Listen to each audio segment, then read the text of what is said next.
Welcome back to Alpha Recap. Markets closed for the day, and we've got a packed recap of the biggest sector moves and cross-cutting themes from the coverage that ran on January 20th. Good evening. We saw a pretty clear pattern today. Money flowed into tangible cash flow assets, while policy and legal headlines kept the more speculative corners nervous. Lots to dig into. Let's dive in. The easy headline to start with was renewables and utilities. Construction moved, literally from planning into building. An offshore wind project restarted construction, and a large solar plus storage project began feeding power into Las Vegas. That was the one that was about 185 megawatt AC, right? Exactly. The project started delivering electrons, which is important because it showed the energy transition was progressing from paperwork to cash flow.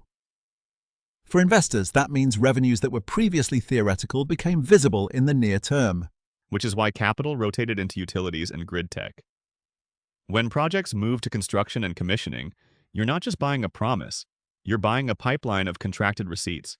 Right, and that fed a broader theme. Tangible physical economy plays outperformed. Materials and mining made the list too. We saw funding for a uranium drill program in Namibia, a supplier win for Barrick tied to a copper expansion, and a big contract in the Pilbara worth about 120 million Australian dollars. Plus, there was an $88 million recapitalization for a recycling business. Those deals all pointed to capital chasing raw materials and circularity, basically anything that underpins electrification. Exactly. And then in real estate, Blackstone doubled down on logistics with a $475 million bet. That reinforced the narrative that industrial and last-mile assets were getting institutional love. That was a headline that really stood out. Big capital into logistics validated the thesis that e-commerce and same-day delivery trends keep rents and occupancy prospects strong for industrial real estate. But it wasn't all winners. Crypto was a mixed bag. Institutional steps mattered. BlackRock and Delaware Life moved to include Bitcoin in retirement products, but there were also $395 million of spot Bitcoin ETF outflows reported overnight. Which is the paradox. Adoption at the institutional level pushed the long-term story, but ETF flows showed how sentiment could swing quickly. For listeners, that meant crypto stayed volatile and more of a tactical allocation than a core holding. And regulation cropped up again. Cannabis headlines out of states like New Jersey and Florida, plus missed federal deadlines for research, made that sector headline-driven. Investors were cautious because policy changes could flip outcomes overnight. So to sum up the day's sector performance, outperformers were utilities, materials, and real estate. Stable or mixed sectors included energy, healthcare, technology, consumer, and industrials. And underperformers were crypto, finance, and cannabis, simple and to the point. Let's unpack a few of the biggest specific stories and why they mattered. First, Netflix reportedly pivoted to an all-cash approach for a Warner Bros. Discovery asset. That one hinted at media consolidation continuing. All-cash deals from a streamer signaled that companies with big free cash flow are shopping for content and scale.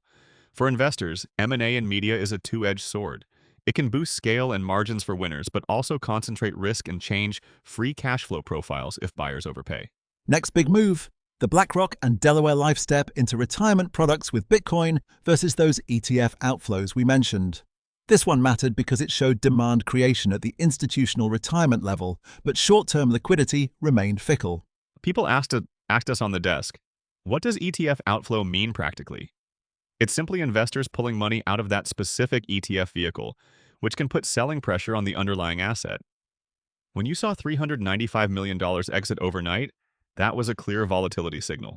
And for those thinking about allocation, this is why we suggested treating crypto as a volatility allocation. Small size, regular rebalancing, and preference for regulated vehicles rather than concentrated bets. Back to real assets.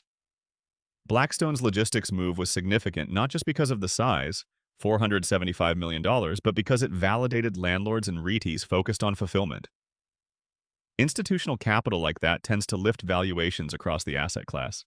And on utilities again, that solar plus storage project, 185 megawatt AC, starting to feed Las Vegas made the transition feel real. We talked about permitting and interconnection as the real execution items to watch, when those clear cash flows follow. Permit timelines are huge. A lot of models assume a smooth interconnection process, but delays mean longer cash flow wait times and higher capex. That's a core risk to the renewables narrative. Switching to materials and mining, the day's headlines included a funded uranium drill program, Barrick selecting Metso for a mine expansion, and that Pilbara contract. Together, they showed capital prioritizing supply-side investments for critical minerals. Which ties into the bigger picture. Energy transition equals cross-sector demand. Renewables need transmission, transformers, batteries, and mined inputs. That creates an investment loop across utilities, materials, and even recycling. And recycling matters because it's a downstream way to source critical inputs while improving sustainability metrics. That $88 million recapitalization for recycling you mentioned is part of that circularity push. Let's talk healthcare. Congress bumped funding for HHS and the NIH, and we saw positive clinical reads on some migraine and immunotherapy programs. That combination pushed some health tech and biotech names in a positive direction.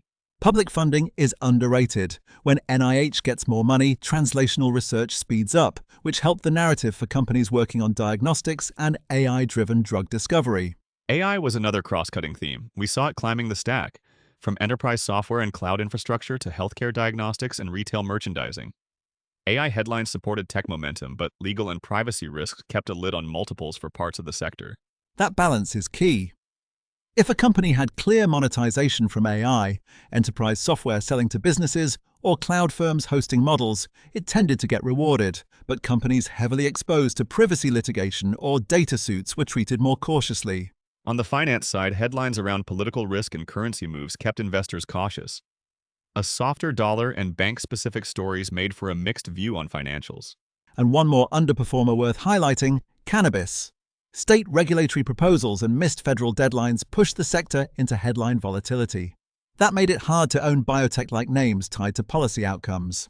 So, what did we recommend investors do? The recap laid out a few actionable ideas. Favor earnings visibility, utilities, industrials with contracted work, and logistics REITs. Position for materials underpinning electrification, but watch execution.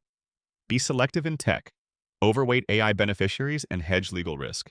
And for crypto, treat it as a volatility allocation, not a core portfolio driver. Size it small, rebalance, and prefer diversified or regulated exposures. For cannabis, avoid headline traps until regulatory clarity improved. Let's explain a complex point simply. Why do investors prefer contracted cash flows right now? In short, when macro and policy headlines can spike volatility, predictable revenues, like contracted utility payments or lease income, offer protection and reduce the downside of event-driven shocks. Put another way, a pipeline of signed contracts is like a bond in disguise. It may not grow as fast as a high flyer, but it paid you while other parts of the market bounced around on headlines. Let's call out the key numbers listeners should remember from today. $475 million for Blackstone's logistics move, 185 megawatt AC for the solar plus storage feeding Las Vegas, $88 million for the recycling recap, about 120 million Australian dollars for the Pilbara contract, and $395 million of spot Bitcoin ETF outflows. And two other useful data points. Coverage mentioned about a 22 times surge in crypto payment card activity and a psychological Bitcoin level around $90,000. Those aren't trade calls, but they were part of the narrative flow. All right, quick checklist for what to watch next. First, permitting and interconnection timelines for renewables and large mining permits. Second, daily ETF flows in crypto. Third, any big M&A filings in media around Netflix and Warner Brothers Discovery. Fourth, regional regulatory headlines in cannabis and tech privacy suits. Also, keep an eye on macro levers, currency moves, and political headlines, because those have historically driven flows into financials and commodities on short notice. Before we wrap, let's give 3 clear takeaways for listeners to act on. 1. Overweight sectors with visible contracted cash flows, utilities, industrials with backlogs, and logistics real estate. 2. Get selective in materials and mining. Favor diversified balance sheet strength for core exposure and pick individual developers only after you've confirmed permits or binding offtake. 3. Treat higher beta areas like crypto and cannabis as tactical, not core allocations, and size positions accordingly. And a quick risk reminder, model longer timelines and higher capex for project assets, build scenario analyses for regulatory outcomes, and monitor liquidity signals like ETF flows for rapid sentiment shifts. That wraps our recap. Markets closed with capital moving toward real assets and the energy transition, while regulatory and legal headlines kept the more speculative sectors choppy. Thanks for listening. If you want the data behind today's take, deal sizes, project timelines, and ETF flows, head to stockalpha.ai for the full sector briefs. We'll be back after the next close with more sector mosaics. For now, stay balanced, watch those permitting timelines, and trade size responsibly. Good night.